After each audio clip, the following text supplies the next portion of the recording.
Assalamualaikum warahmatullahi wabarakatuh. Yang terhormat Ibu dosen pengampu mata kuliah Perspektif Teori Komunikasi, Ibu Dr. Leila Moneganim, serta teman-teman semuanya.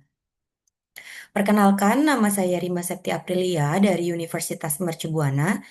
Pada kesempatan kali ini, saya akan mempresentasikan mengenai beberapa teori komunikasi yang sangat menarik untuk kita bahas bersama.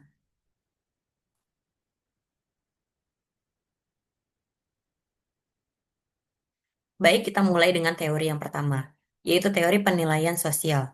Jadi teori ini pertama kali dicetuskan oleh Muzaffer Sharif serta rekan-rekannya, dan awalnya Sharif meneliti bagaimana manusia meneliti objek fisik dengan menggunakan jangkar atau titik referensi.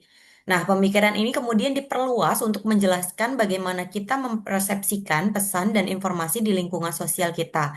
Jadi teori ini menjadi fondasi penting dalam studi persuasi.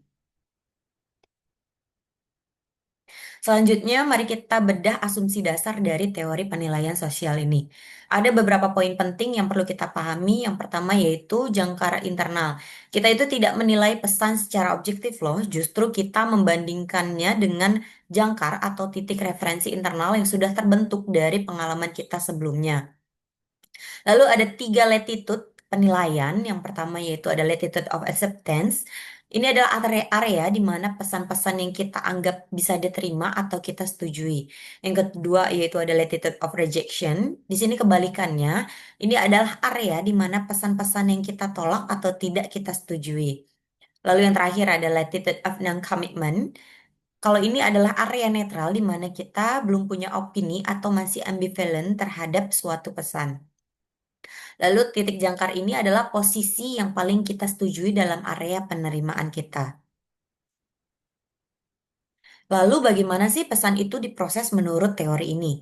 Yang pertama yaitu ada efek asimilasi.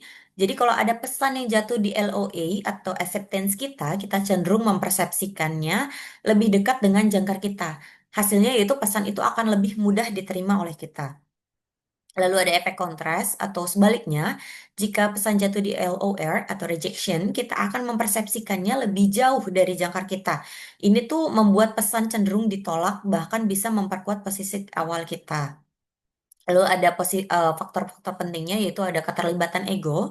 Ini tuh krusial banget teman-teman. Jadi ini tuh seberapa penting isu tersebut bagi diri kita. Jadi kalau keterlibatan ego kita tinggi, LOR kita atau rejection kita akan sangat luas dan acceptance kita pun akan sempit.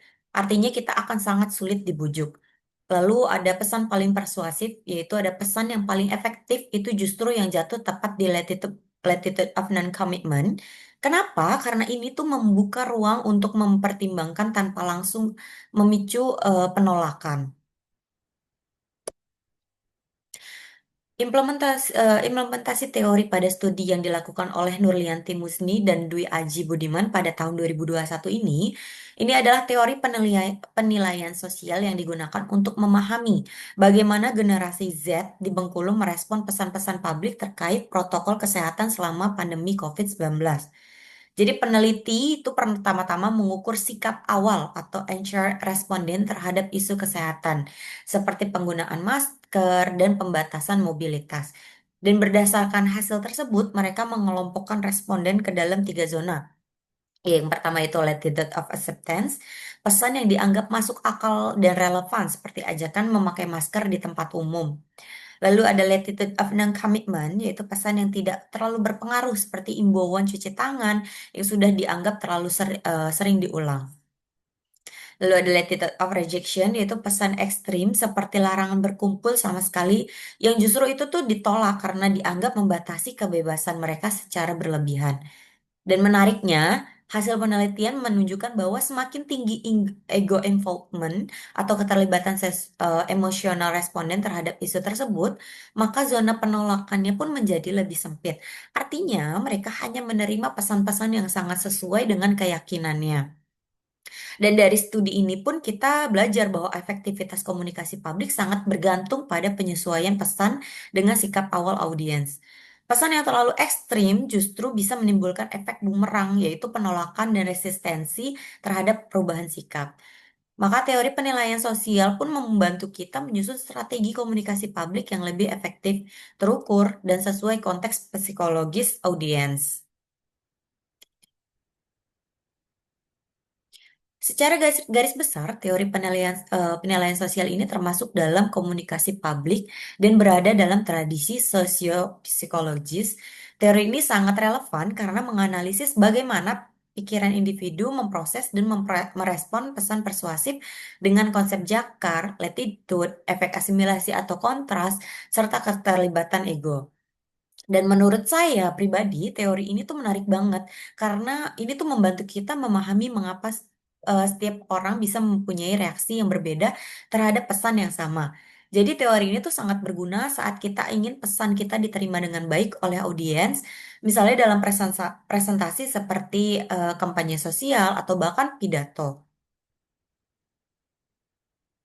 Oke, kita beralih ke bagian dua, yaitu komunikasi intrapersonal. Ini adalah komunikasi yang terjadi di dalam diri kita sendiri, seperti proses berpikir, refleksi, atau dialog batin yang tidak melibatkan orang lain secara langsung. Salah satu teori penting di sini adalah self-talk atau pembicaraan diri yang ditemukan oleh Albert Ellis dan Machen Baum. Inti teorinya adalah self-talk positif yang bisa meningkatkan motivasi serta kepercayaan diri kita. Lalu ada sebaliknya yaitu self-talk negatif yang dapat menurunkan performa dan memperkuat konsep diri kita yang negatif. Konsep diri yang negatif. Self-talk ini bisa diarahkan serta dilatih untuk membentuk respon adaptif terhadap stres atau tantangan. Menurut Budayatna dan Ganim tahun 2021, komunikasi ini berperan penting dalam membentuk tindakan, keputusan, serta cara kita berkomunikasi secara interpersonal. Masih di ranah intrapersonal, ada juga teori self-perception atau persepsi diri yang ditemukan oleh Daryl Bem pada tahun 1967. Jadi teori ini tuh menyatakan bahwa kita tuh mengetahui siapa diri kita dengan menginterpretasi tindakan kita sendiri. Contohnya ya, jika seseorang sering membantu orang lain, ia mungkin akan mengembangkan identitas sebagai orang yang peduli. Jadi alurnya adalah perilaku kita mengarah pada observasi diri, lalu penilaian, dan akhirnya membentuk persepsi diri kita. Di sini mari kita lihat contoh implementasi gabungan dari kedua teori interpersonal ini. Jadi di sini ada bayangan seorang mahasiswa yang sedang stres menjelang ujian. Dia melakukan self-talk positif dan dia akan mungkin berkata pada dirinya, aku udah belajar, jadi ya aku udah siap. Lalu ada refleksi diri yaitu persepsi dirinya sendiri yaitu ia berpikir kayak ya udah aku udah pinter dan biasanya pun sebelumnya nilaiku bagus-bagus yang menghasilkan rasa percaya dirinya meningkat, kecemasannya mereda, serta performa akademik pun bisa lebih baik. Ini tuh menunjukkan bagaimana komunikasi interpersonal sangat mempengaruhi diri kita sendiri.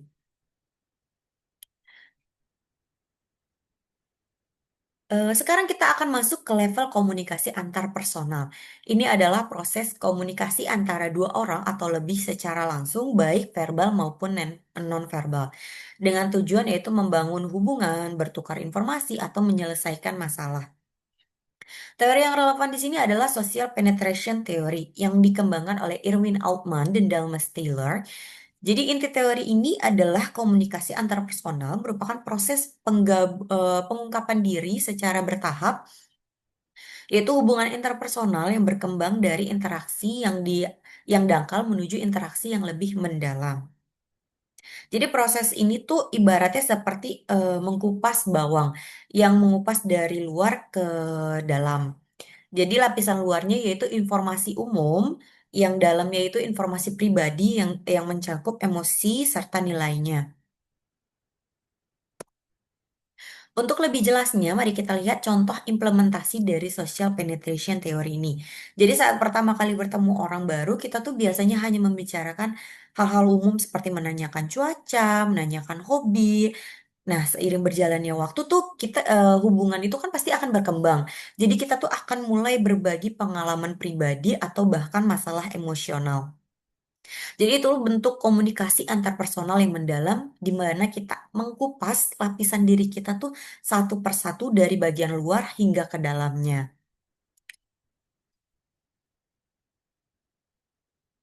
Selanjutnya kita akan membahas komunikasi kelompok. Teori komunikasi kelompok ini berada pada level interaksi kelompok yang menjelaskan proses dinamika dan struktur komunikasi di antara tiga orang atau lebih yang tergabung dalam suatu sistem sosial kecil. Jadi menariknya di sini tuh social penetration teori juga bisa diterapkan meskipun dengan fokus yang sedikit berbeda. Dalam konteks kelompok, teori ini tuh menjelaskan bagaimana kelompok itu membuat keputusan secara efektif. Di sini tuh ada empat fungsi utama agar keputusan kelompok itu dapat berkualitas. Yang pertama itu dengan cara menganalisis masalah, yaitu memahami akar permasalahannya tuh apa gitu. Yang kedua yaitu menentukan kriteria evaluasi, yaitu menetapkan standar untuk menilai solusi. Yang ketiga yaitu mengidentifikasi alternatif, yaitu mencari berbagai pilihan solusi terbaik. Yang terakhir yaitu mengevaluasi alternatif berdasarkan kriteria.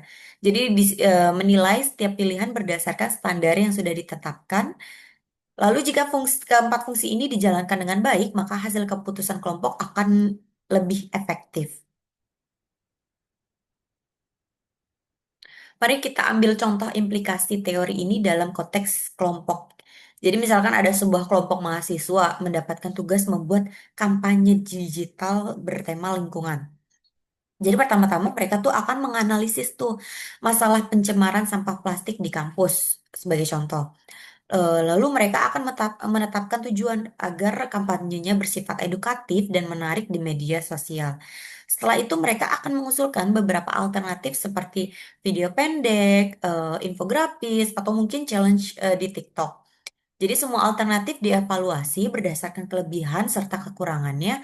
Akhirnya mereka akan memutuskan untuk menggabungkan video singkat dan infografis sebagai strategi kampanye. Jadi keputusan ini tuh dianggap efektif karena didasarkan pada proses komunikasi yang mengikuti empat fungsi utama teori tersebut. Lalu beralih ke komunikasi organisasi. Level teori komunikasi organisasi adalah tingkat analisis yang fokus utamanya adalah interaksi dan aliran informasi dalam konteks organisasi seperti perusahaan, sekolah, rumah sakit, instansi pemerintahan, atau masih banyak lagi ya. Di sini kita akan melihat bagaimana komunikasi berperan dalam struktur serta fungsi organisasi.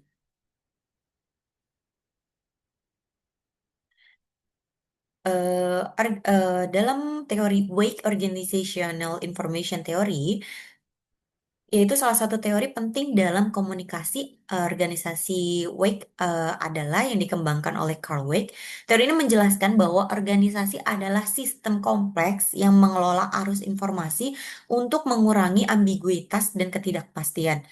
Organisasi bertahan dengan cara yaitu mengumpulkan informasi, yaitu mencari data dan fakta, lalu menafsirkan informasi dengan memberikan makna pada data yang terkumpul, lalu membuat makna kolektif, yaitu menciptakan pemahaman bersama di antara anggota, lalu mengorganisasi tindakan berdasarkan makna tersebut, yaitu bertindak sesuai dengan pemahaman yang telah disepakati. Wake juga menekankan bahwa proses ini tuh tidak linear, tetapi terjadi secara dinamis melalui komunikasi antar anggota. Jadi contohnya, ketika terjadi krisis, organisasi tidak hanya mengandalkan SOP, tapi juga berusaha menafsirkan situasi melalui diskusi laporan dan pengalaman masa lalu. Terakhir kita sampai pada komunikasi massa. Level teori komunikasi massa adalah tingkatan analisis yang fokus utamanya adalah proses komunikasi melalui media massa seperti televisi, radio, surat kabar, internet, ataupun media sosial yang menjangkau halayak luas secara serempak. Ini adalah bagaimana pesan disebarkan dan diterima oleh banyak orang sekaligus. Dalam komunikasi massa, di sini ada teori uses and gratification theory yang dikembangkan oleh Elihu Katz, Jay Blomar, dan Mikhail Gurevich. Jadi teori ini tuh menekankan bahwa audiens media bukan penerima pasif, melainkan individu aktif yang menggunakan media untuk memenuhi kebutuhan tertentu seperti hiburan, yaitu mencari kesenangan atau relaksasi atau mencari informasi yang mendapatkan pengetahuan atau berita atau mencari identitas pribadi dengan membangun atau memperkuat citra diri. Lalu ada hubungan sosial, yaitu merasa terhubung dengan orang lain atau komunitas. Dalam konteks digital saat ini, teori ini juga sangat relevan untuk menjelaskan perilaku pengguna media sosial dan platform digital seperti YouTube, Instagram, ataupun TikTok. Jadi contohnya ada seseorang yang menggunakan Instagram untuk hiburan dan membangun citra diri atau menonton YouTube untuk belajar topik tertentu. Jadi ini tuh menunjukkan bahwa kita tuh memilih media berdasarkan apa yang kita butuhkan. Baik teman-teman semuanya, tidak terasa kita sudah sampai di penghujung presentasi. Saya harap penjelasan mengenai berbagai teori komunikasi ini bisa memberikan pemahaman baru dan bermanfaat bagi kita semua. Terima kasih banyak atas perhatian dan waktu yang telah diberikan. Mohon maaf jika ada kekurangan atau kesalahan dalam penyampaian saya. Jadi wassalamualaikum warahmatullahi wabarakatuh. Terima kasih.